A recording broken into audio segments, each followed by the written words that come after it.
Kidney patient का मतलब कि उनका बीपी बहुत हाई है, बहुत हाई मतलब 200/100 दवाई से भी कंट्रोल नहीं हो रहा, नंबर 1। बॉडी में स्वेलिंग है, सूजन है, नंबर 2। यूरिन आउटपुट आधे लीटर से कम है, नंबर 3। एक्सट्रीम वीकनेस है। एक्सट्रीम वीकनेस क्यों? जब पानी बॉडी में जमा हो जाएगा, हार्ट लंग्स ठीक से काम नहीं करेंगे तो कमजोरी आएगी, नंबर 3। और साथ ही में उल्टी आती है, इचिंग होती है, तो ये 5 चीज़ें हैं। तो इसका मतलब आप किडनी के पेशेंट हैं। अब क्या करना है? ये time as medicine, food as medicine and 0 volt, ये तो करना ही करना है सभी को। इसके अलावा हॉट वाटर इमर्शन। क्यों? क्योंकि 2 किडनी तो काम नहीं कर रही, तो तीसरा किडनी की सहारा लेना है। तीसरा किडनी कौन सा है? Your skin.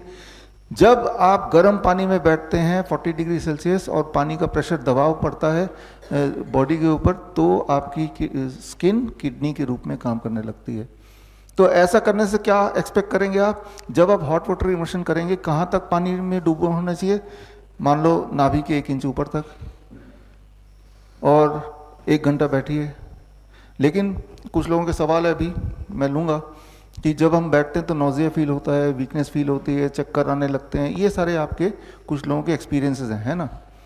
ये सभी को आएंगे, अधिकतर लोगों को। हेल्दी से हेल्दी इंसान भी जब पहली बार बैठेगा हॉट वाटर इमर्शन में, कुछ देर बाद उसको नोजिया फील होगा, ब्रेथलेसनेस फील होगी, है ना? क्योंकि जब आप हॉट वाटर इमर्शन में बैठ रहे हैं तो आपका ब्लड सर्कुलेशन काफ़ी तेज़ी से बढ़ेगा, आपका हार्ट बीट, आपका पल्स रेट बढ़ेगा। यही जो बढ़ा हुआ है, इसी से आपका skin will become a 3rd kidney. लेकिन क्योंकि कभी पहले अभी ऐसा किया नहीं है, इसलिए बॉडी जल्दी थक जाएगा। इसीलिए पहली बार जब आप करते हैं तो पानी का लेवल नाभि से थोड़ा ऊपर तक ही हम रखते हैं और आधे घंटे ही बैठने बोलते हैं। आपको तब तक बैठना है जब तक आप कंफर्टेबल हैं। जैसे ही लगता है कि नोजेटिक लग रहा है, कमजोरी लग रही है, चक्कर आ रहे हैं, धीरे से उठ के बाहर आ जाना है। धीरे से क्यों?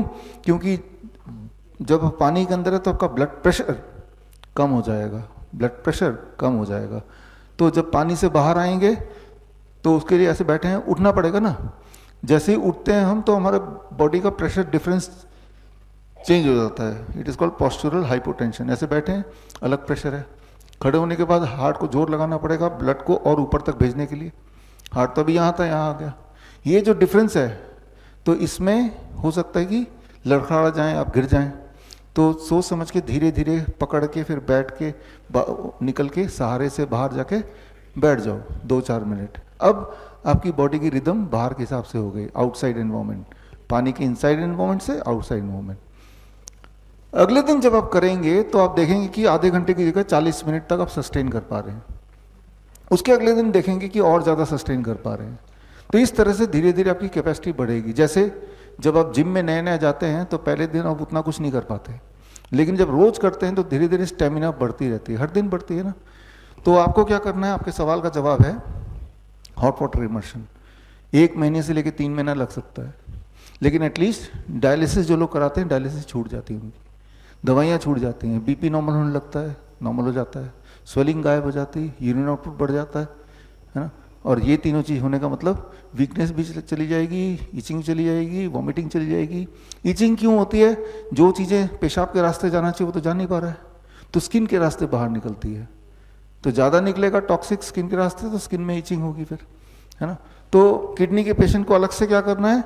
बिसाइड जो आप कर रहे हैं हॉट वाटर इमर्शन करना है। कितनी देर करना है? आइडली 2 घंटे करना है। लेकिन 2 घंटे एक बार में तो नहीं कर सकते, कर लेंगे 10-15 दिन में, धीरे धीरे स्टेमिना बढ़ जाएगा। और जब जैसे स्टेमिना बढ़ेगा, पानी का लेवल भी बढ़ाते जाना है। इतने पानी में बड़ी तेज़ी से काम करता है, लेकिन इतने पानी में पहले दिन बैठेंगे तो आप उतनी देर बैठ नहीं पाएंगे, है ना, क्योंकि पानी का दबाव इतना होता है कि आपको अनकंफर्टेबल लगेगा, है ना। तो इस तरह से करना है आपको।